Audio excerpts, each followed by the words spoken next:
इससे पहले चौथा प्रश्न हो गया था और पांचवा प्रश्न अपने पहले कर लिए थे, उदाहरण नंबर 9 के साथ कर लिया था, और छठा प्रश्न अपन उदाहरण नंबर 10 के साथ करेंगे बाद में। सातवां प्रश्न करवा रहा हूं मैं, समझ रहे हो क्या? सातवां प्रश्न अब से अपन स्टार्ट कर रहे हैं। सातवां प्रश्न से स्टार्ट करने के लिए प्रश्न में देख लो, एक बार फिर से देख लो आप। सातवां प्रश्न में ध्यान देना बुक में, बिंदु 1 के निर्देशांक ज्ञात करो। बिंदु 1 के निर्देशांक, आप दिमाग लगाओ, ए ज्यादातर होता क्या है? रेखा का पहला सिरा या रेखा का पहला जो है वो किनारा, या रेखा का पहला जो इसको कोण भी बोलते हैं, है ना। रेखा का पहला जो सिरा है, पहला बिंदु है, वो जिसको अपन मानते हैं अक्ष 1 y1, ठीक है। आगे क्या बोला है? इसके निर्देशांक अपने को ज्ञात करने हैं। किसके? बिंदु ए के निर्देशांक अपने को ज्ञात करने, तथा जहां ए बी क्या है? ए बी एक वर्त का व्यास है। ए बी एक वर्त का व्यास है, मैंने वर्त बना दिया है और इसके अंदर ए बी बनाया है। ए बी देख लो, ए बी वर्त का क्या है? व्यास है। ऐसे बना व्यास। आप कहोगे गुरुजी ऐसे बना दो, ऐसे बना सकते हो, ऐसे भी बना सकते हो, ऐसे भी बना सकते हो। ए व्यास का मतलब समझ रहे हो आप? त्रिज्या का तो दुगुना और केंद्र से होकर जाए। ए बी वर्त का ये अक्ष 1 y1 है, और ओ क्या है? ओ वर्त का क्या है? ओ वर्त का केंद्र है।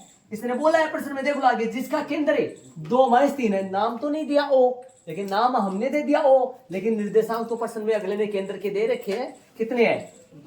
2-3 है। और आगे क्या है? बी के निर्देशांक 1-4। देख लो, ये अक्ष 1 y1। प्रश्नानुसार ए बी वर्त का व्यास है। प्रश्नानुसार मैंने क्यों लिखा? प्रश्न में ये बात दे रखा है अगला कि भाई ए बी दिनेश वर्त का व्यास है ना। हाँ, इसलिए ए बी का मध्य बिंदु केंद्र है। देखो, यदि ए बी व्यास है तो चित्र में अपन देखे ए बी व्यास है, तो फिर केंद्र जो है, केंद्र ही इस ए बी का मध्य बिंदु होगा पक्का। क्यों भाई? ये क्या होगा? व्यास है तो ये ओ ए क्या होगी? त्रिज्या। ओ बी भी क्या होगी? त्रिज्या होगी। फिर त्रिज्या होगी तो साफ नजर आ रहा है ए बी का मध्य बिंदु केंद्र ओ ही तो है, जिसके निर्देशांक प्रश्न में 2-3 दे रखा है। अब अपने को मानना है, इसको मानना पड़ेगा ना। देखो कैसे करेंगे, अब अलग पार्ट क्वेश्चन चलेगा, मतलब अलग पार्ट चलेगा। माना कि बिंदुओं, सुनना, माना कि बिंदुओं ए बोलो अक्ष 1 y1, इसको 1 मानते हैं ना। माना कि बिंदुओं ए अक्ष 1 y1 तथा बी बोलो, बी क्या है? देखो यहां से जोड़ लेना इसको, बी 1-4 का मध्य बिंदु बताओ भाई कौन है? ओ 2-3 है। ये लो, ये लाइन देख लो, आप समझ लो। ये लाइन हर बार अपन लिखते हैं, ये लाइन हर बार अपन लिखते हैं। और याद करो, कल परसों वो एक झंडे वाला सवाल था, उसके कल था ना, झंडे वाला सवाल था, उसके आखिर में मैंने यहाँ लाइन लिखी थी। और झंडे वाले सवाल में मैंने माना मध्य बिंदु आर था, जिसको अक्ष 1 y1 अक्ष 2 y2 नहीं माना था, अक्ष y माना था, मध्य बिंदु आर को। माना कि बिंदुओं ए अक्ष 1 y1 व बी 1-4 का मध्य बिंदु ओ 2-3 है। यदि यहां पर कुछ नहीं देता और यहां पर संख्या दे देता तो इसको क्या मानता? x2 y2। सुन लो वापस, अरे ये नहीं देता है, इसको फाइंड करना हो, इसकी जगह x1 y1 मानते हैं। ये नहीं देता है, इसको फाइंड करना हो, ज्ञात करना हो, इसकी जगह x2 y2 मानता है। ये दोनों दे देता है, ये नहीं दे x1। हर बार ऐसे ही चलेगा। माना कि बिंदु a अक्ष 1 y1 तथा b 1-4 का मध्य बिंदु o 2-3 है। इसलिए अक्ष बराबर है अक्ष 1 प्लस अक्ष 2 बटा 2 तथा y बराबर बोलो y1 प्लस y2 बटा, मान रखना बाकी है, दिमाग से मान रखना है। आ जाओ, मान रखेंगे शांति से, आराम से, ध्यान से देखो। जो बच्चा दिमाग लगा लेगा वो मान बता देगा मेरे को, वरना उल्टे सुल्टे मान फेंकेगा। ध्यान दो। चलो, तीर का निशान आएगा, ध्यान देना, मान बताना है आपको। आ जाओ ध्यान से, अक्स का मान बताना है। अक्स का मान है 2। ध्यान दो, अक्स का मान है 2। अक्स का मान है 2 बराबर, सुनना ध्यान से, ये बटा में 2 है यहाँ सूत्र का, बटा में 2 सूत्र का। x1 ही है, x1 ही है, तो मैं x1 की जगह x1 ही लिखूंगा। x2 1, यहां से सोल्व करूंगा मैं इसको, मान आ जाएगा मेरे पास। कैसे? देखो ये बटे में 1 है इसके, ये x1 प्लस 1 1 से गुणा होके फिर x1 प्लस 1 की आएगा बराबर में 2 दूनी 4। आप कहोगे गुरु जी इस 4 को हम इधर लिख दे, इनको उधर लिख दे, वो गलती है, कोई गलती नहीं होगा।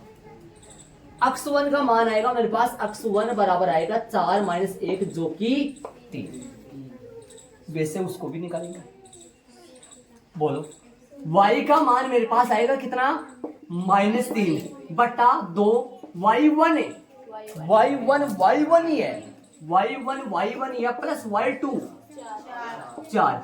सोल्व करो, y1 प्लस में 4 बराबर है, y1 प्लस में 4 बराबर है 2 तिया माइनस का 6, तो y1 बराबर में आएगा माइनस का 6 माइनस का 4 जो कि माइनस का 10। अतः प्रश्न में ज्ञात करवाया था बिंदु ए के क्या भाई निर्देशांक, अतः बिंदु ए। बोलो, x1 आ गया 3, y1 आ गया माइनस का 10। और एक बात और बता दूं, यदि मान लो आपको प्रश्न में ये दे देता, मान लो इसकी जगह 3 माइनस 10 दे देता और अपने को ये पूछता, तो अपना उत्तर 1/4 ही आता पक्का। और यदि ये दोनों दे दे और केंद्र पूछ ले तो पक्का आंसर 2 माइनस 3 ही आता। और यदि मान लो ये पूछता तो बताओ इनकी जगह क्या रखते अपन, बताओ देखे। यदि ये ज्ञात करवाता तो इनकी जगह क्या रखते? x y रखते, सवास कुछ नहीं रखते ना। और सुनो, यदि ये पूछता, ये दोनों पूछता तो इस x2 की जगह y2 की जगह क्या रखते? कुछ नहीं रखते, x2 y2 ही चलता। हो गया सर, देख लो आराम से। एक बता देता हूँ, एक बार प्रश्न का पार्ट बनाओ। ये प्रश्न कितने पार्टों में डिवाइड है वो सुनो। देखो, एक तो ये पार्ट है इस प्रश्न का, ये वाला पार्ट यहां तक अलग है, ये मानने वाला झंझट अलग है और ये प्रोसेस अलग है। पूरा प्रश्न 3 पार्टों में डिवाइड है। ये प्रश्न के अनुसार है, ये मानने का सिस्टम है लाइन, ये सॉल्यूशन। 3 में से 2 देकर 1 पूछा है। यहां पर कौन गायब हो जाता है? जो कि 4 होते हैं, अनुपात गायब हो जाता है। कितना बन जाता है? 1 अनुपात। क्या इनको अपन बड़े वाले सूत्र से कर सकते हैं? जी कर सकते हैं आराम से। M1 M2 की जगह क्या लगा देंगे? 1 लगा देंगे। बटा में क्या आ जाएगा? 1 + 1 2 आ जाएगा, जो कि 2 चल रहा है यहाँ। चलेंगे आगे, चलेंगे, ऐड कर लो फटाफट, आंसर मैच कर लेना। एक प्रश्न का एक बार दोबारा से थोड़ा सा बारीकी से दोहरा लेना।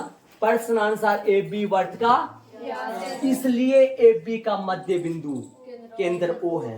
माना कि बिंदु A, ये माना कि क्यों लगाया हूं, x1 y1 वह B जो किधर रखा है का मध्य बिंदु O, ठीक है।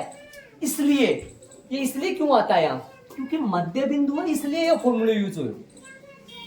सूत्र लगा दिया, अक्षर y की जगह दोनों जगह, समझ गए। x1 y1 अता पता नहीं है इनका, ये 1 4 बटा में 2 2 दूनी 4 और ये सेम इधर माइनस का 6 और ये सेम इधर 4 उधर भाग गया, 1 उधर गया, उधर तो माइनस में चला गया और इधर भी माइनस में गया। ये जुड़ गए, ये घट गए, ये जुड़ गए भाई, ये जुड़ गए, ये घट गए।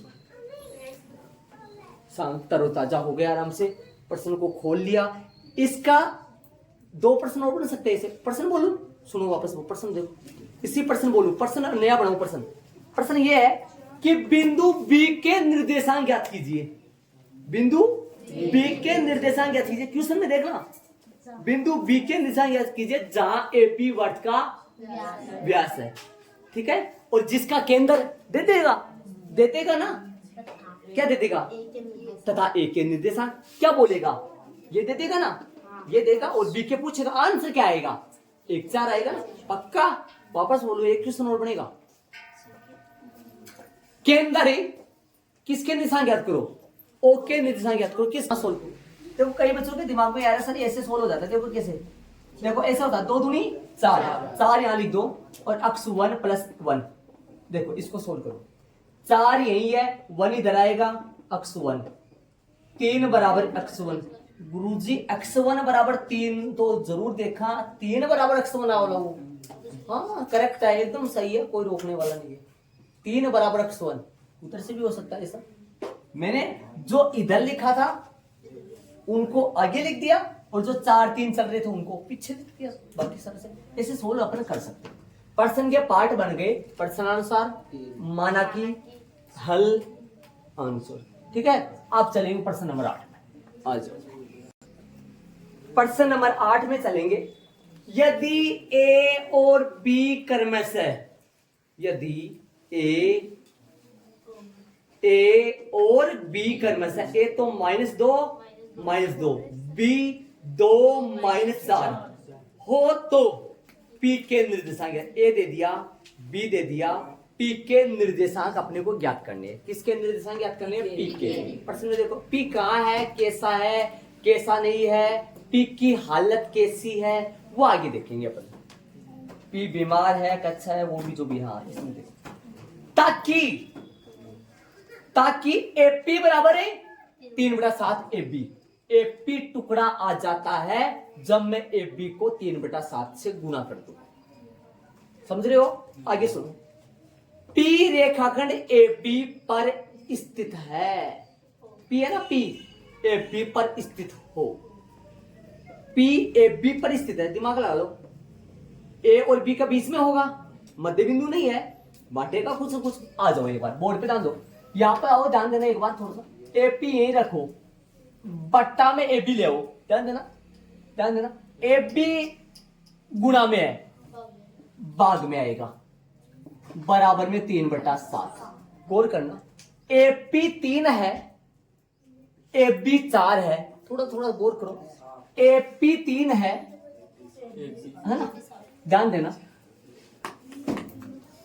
एक बार डायग्राम की बात करें, डायग्राम यहां बना दो। मना इसने ये बोला है, एक बात बोला है, प्रश्न में ध्यान दो तो आप। ए बी पर पी स्थित है, हो ए बी पर पी स्थित हो, मतलब ए बी के ऊपर ही कौन है?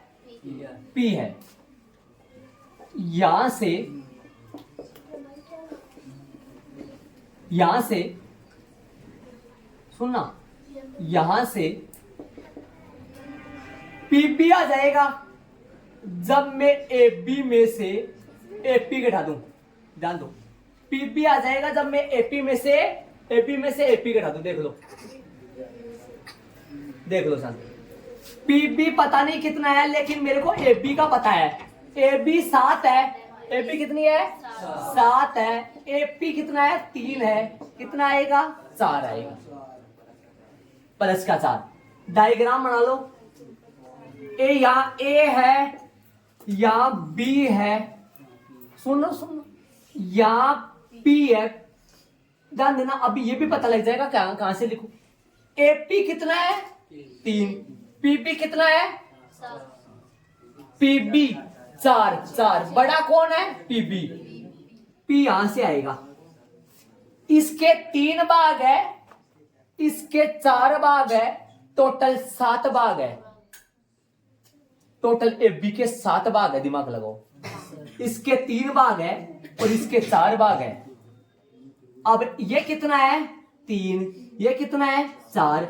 ये कौन है? -2 है ना, ए -2 बी कौन है? 2 -4। पूछा क्या है? M1 कितना है? 3। M2 कितना है? 4। दिमाग से यूज किया है, दिया नहीं था अनुपात। ध्यान दो, एपी कितना है? 3। एबी कितना है? 7। पीपी आएगा जब एबी पूरी में से एपी माइनस करो, कौन सा आ जाएगा? पीपी। पूरा कितना है? 7। ये 7 सेमी नहीं है, मीटर नहीं है, 7 इकाई है, भाग है। पूरे के कितने भाग है? 7। एपी कितने के भाग है? 3। पीबी कितना भाग निकलेगा? 4। अनुपात हमने निकाला है। माना कि बारीक स्पेस देख, माना कि क्या लिखोगे? माना कि बिंदुओं ए बोलो -2 -2, बी बोलो 2 -4 से बने क्या भाई? से बने या को मिलाने वाले रेखाखंड को बिंदु कौन बांट रहा है? कौन दुश्मन है इसका? बिंदु P, अक्ष कोमा वाई। अनुपात बोलो 3:4 में विभाजित करता है। हाँ जी बोलो, चले भाई बोलो। माना कि बिंदुओं A व B से बने रेखाखंड को बिंदु P किस अनुपात है? 3:4 में विभाजित करता है। लगाए सूत्र। कौन से सूत्र लगेंगे? पक्का पता होगा। x बराबर तथा ऊपर लगा लिया करो, थोड़ा तथा ऊपर लगा लिया करो, और y के पहले तीर का निशान लगा दिया करो ताकि सूत्र सही लगे। ऐसे m1 x2 plus m2 x1 बटा m1 प्लस m2। आगे चले, सूत्र आगे वाला लिखे। इधर क्या आएगा? m1 y2 plus m2 y1 बटा m1 प्लस m2। मान रखे, मान पड़ा है बोर्ड पे, सीधा मान रख देंगे। P निकालना है, नॉर्मल है, यहां पर मान नहीं रखा जाएगा, ये अपने को फाइंड करना है। मान रखेंगे, x की जगह x ही चलेगा। चलो मान रखिए, एक बार बोर्ड पे जाओ, चलो मान रखिए, आ जाओ। m1 3 गुणा 2 प्लस 4 गुणा x1 -2। देखो 3 गुणा 2 4 गुणा -2 बटा 3 प्लस 4। ठीक है, उधर चलो। y बराबर है क्या आएगा? m1 3 गुणा y2 बोलो -4। m2 कितना है? 4 गुणा y1 -2, और 3 प्लस में 4, 3 प्लस में 4 रखो मान, बोलो गुना करो। चलो कितना आएगा बोलो। अगला स्टेप आएगा x बराबर में 3 दूनी 6 माइनस का 8 बट्टा में 7। उधर बोलो y बराबर में माइनस का 12 और माइनस का 8 बट्टा में 7। एक स्टेप हो रहा है। यह आएगा माइनस का 2/7 और ये आएगा माइनस का 20/7। ये बाकी होगा, ये जोड़ होगा, वही बिंदु P होगा। बिंदु ने निशान लगा देंगे, देख लो शांति से। 1-2 स्टेप और आएगा तो मेरे पास अक्ष का मान आएगा कितना? अक्ष का मान आएगा माइनस का 2/7 और इधर y का मान जो आएगा वो माइनस का 20/7 आता है। बिंदु आता है, बिंदु कौन सा? P क्या? बिंदु P माइनस का 2/7 और माइनस का 20/7। ये लो भैया आंसर हो गया। देखो P के निर्देशांक ज्ञात करने थे तो P के निर्देशांक आ गए माइनस का 2/7 और माइनस का 20/7। एक बात और बता दो, आप ध्यान से सुन लो। अब देखो प्रश्नानुसार AP बराबर में 3/7 AB प्रश्न में दे रखा था। AB गुणा में था, भाग में है। AP 3 है और AB कितना है? 7 है। कितना है? 7 है। अब सुनना, ये देखो आप है ना, इस पे गौर कर लो। ये बात है ना, ये 2 लाइन सारे बच्चे समझ लो। ये वाली लाइन, ये वाली लाइन बस, ये वाली लाइन समझो। यहां से PB आ जाएगा जब मैं AB में से AP घटाऊंगा। AB 7 है और AP 3 है, 4 बचेगा। लाइन खींची, यहाँ 3 लिख दिया, यहाँ 4 लिख दिया और पूरी टोटल 7 है, जिसका अपने को कोई लेना देना नहीं है। वैसे यहाँ पर ये A है, B है, P फाइंड करना है। माना कि बिंदु A x1 y1 बी अक्ष 2y2 से बने रेखाखंड को बिंदु P अक्ष y 3:4 M1 अनुपात M2। M1 का मान 3 है, M2 का मान 4 है। सूत्र लगा दिया। सूत्र ध्यान दो, अक्ष बराबर है M1 अक्ष 2 प्लस M2 अक्ष 1 बटा M1 प्लस 1। दोनों सूत्र सेम है, फर्क सिर्फ जहां अक्ष 2 चल रहा है वहां y2, वह अक्ष 1 y1 M1 plus M2 same. मान देखो, मान देखना 3 M1 3 गुणा अक्ष 2 2 3 गुणा 2 प्लस 4 गुणा -2। क्यों? 4 M2 है, x1 कितना है -2, 3 प्लस 4 6 -8 बटा 7। इधर आओ, M1 कितना है? M1 है कितना है? M1 3 है। y2 कितना है? y2 है अपना -4। ठीक है, कहां है y2? ये रहा। M2 4 है और y1 कितना है? -2। ये आ गया, हल हो गया। आगे कैलकुलेशन है, बिंदु P के निर्देशांक ज्ञात करने, बाकी अपन कल करेंगे।